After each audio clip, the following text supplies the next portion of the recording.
This is your brain. This is your brain on stories. What if I told you that many of the stories we tell are causing us harm? And what if I told you that over time, our stories are negatively impacting our judgment, our health, our careers, and even the well-being of others around us? What if I told you there's a dark side of storytelling? Now, I'm not saying that all storytelling is bad. Stories are fundamental to being human. We couldn't walk through our world without our stories. Stories have helped to shape every individual, every culture, every nation, every religion. Stories give us meaning. They've helped driven our evolutionary success as humans, so much so that our brain chemistry actually changes when we engage in a story. We need our stories, we love our stories, and we tell them often. However, not all stories are created equal, and in some of the most important moments in our lives are the moments when our stories fail us. I study stories and their effects on our lives, but I'm not an English major, I'm a financial markets analyst. In finance is probably the last place you'd expect to find a story geek. Over the course of the last 4 years, we've interviewed 400 investment professionals all over the world to understand why the industry's business model is broken. And we figured we'd hear things like, well, it's real hard to generate returns in this environment, or the regulators are getting in our way. But the overwhelming answer was storytelling. What? Storytelling? That's a pretty unusual answer from a finance crowd. So my team and I embarked upon an 18-month study to understand why storytelling was such a problem. And we found that these investment professionals engage in a heavy dose of daily fiction. And they end up making bad business decisions as a result. What did it look like? Well, we found that these investment professionals, they consistently attribute themselves for success, and then they consistently blame others when they fail. And in psychology terms, this is called an attribution bias, and that simply means we make systematic errors when we're trying to find the reasons for our behavior. And a bias like this, armed with a powerful story, is like a bias on crack. Now, here's what this looked like. First question we asked in our interviews, all face-to-face, all anonymous. Tell us about a recent successful investment that you made, and why were you successful? Well, it was because of my experience, my analytical abilities, my ability to strip out my emotions from my investment decisions, all factors that are internal to them. Then the next question we asked, tell us about a time when you were not so successful, and why were you not so successful? Well, markets took a turn for the worse. Bad luck. Gotta love that one. Company I invested in, their management team let me down. All factors that are external to them. And then what happens is fascinating. They go on to tell me a very compelling story. The power of the narrative with such conviction, they've thoroughly convinced themselves that this is the truth. Then, of course, they go on to convince their bosses, their coworkers, their clients. Mind you, none of this is actually grounded in reality. So the question is, how are they learning from their successes and their failures? And unfortunately, they're not. Now, the storytelling may not necessarily be surprising given the cutthroat world of finance, but the truth is, we all engage in daily fiction. Stories based on lies many times a day. You think this isn't you? Think again. The majority of individuals tell between 2 to 3 lies per hour. Per hour. 50 years of psychology and learning research has shown that humans tend to resist the truth and even to get defensive in critical learning situations, not just some of the time, but nearly all of the time, 99% of the time to be exact. Now, you might think that I am immune to this type of storytelling because I study stories for a living, but I am not. One of my hobbies, well, my only hobby, is equestrian show jumping, and in the aftermath of a given riding competition, let's say this one went really well, I spin all sorts of stories about how I'm a total rock star of a rider, I'm a natural born talent, I work really hard even with a soon-to-be 4-year-old daughter and a full-time job. Then the next competition, this one didn't go so well. This was kind of a train wreck, actually a complete train wreck. And my stories are pretty different this time around. I proceed to blame my trainer. I blame this guy This is my horse, and yes, that's me.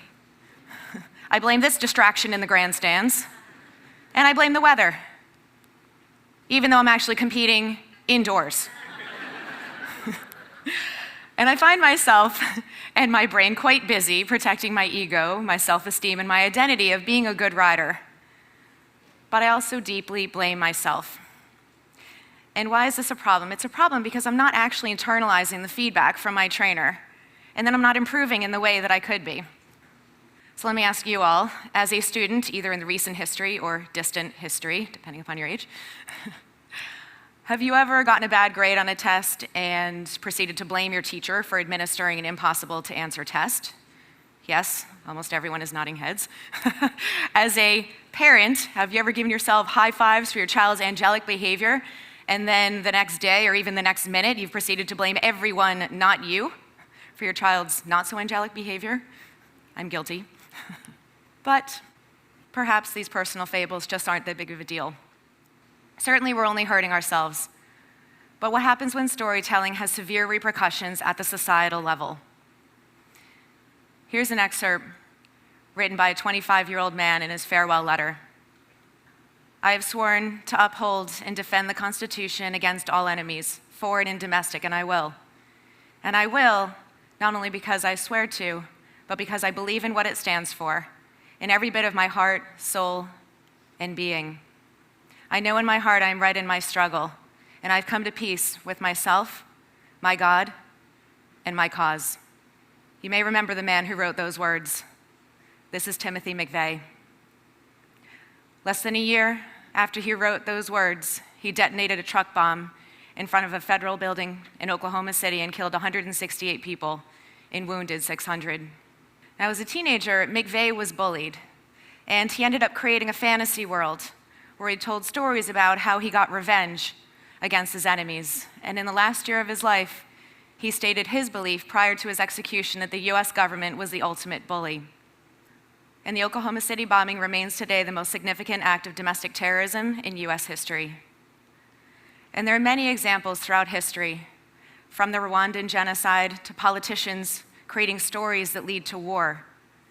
And these stories, they give these individuals a sense of mission, a common cause, a purpose, an identity, and most importantly, a sense of belonging. And that's precisely why these stories are so powerful and precisely why they're so destructive.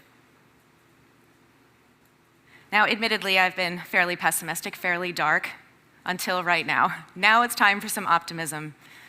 Not all stories are bad, and the goal isn't to reduce the number of stories from our day-to-day existence. The goal is simply to be able to see the truth in the stories we tell. How do we do that?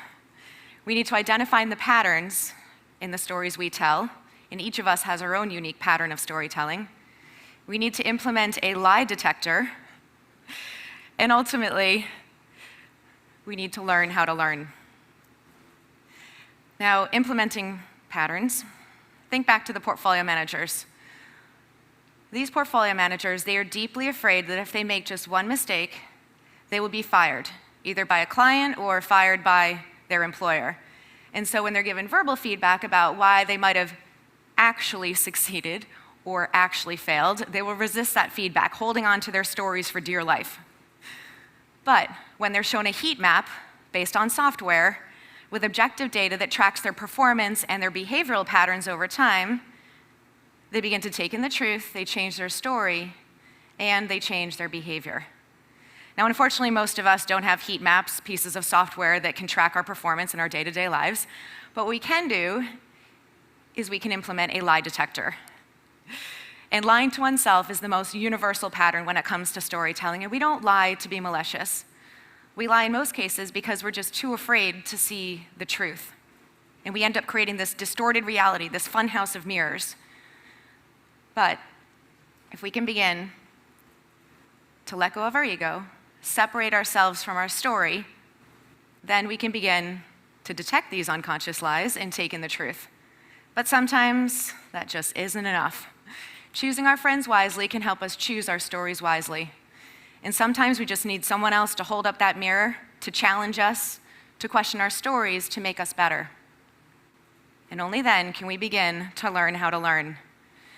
Now, when we resist the truth and when we get defensive, what's happening in neurological terms is that we're not actually activating certain parts of our brain.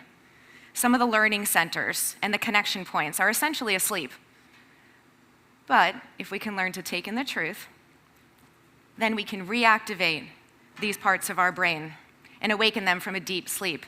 And we can actually form even stronger connection points over time.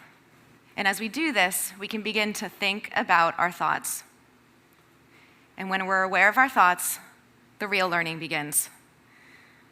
Now, we're always the protagonists in our own stories, and all too often, we either play the hero or the victim. So the next time you find yourself deciding which role you're going to play, stop and ask yourself why you told the story in the first place. What's your story? Thank you.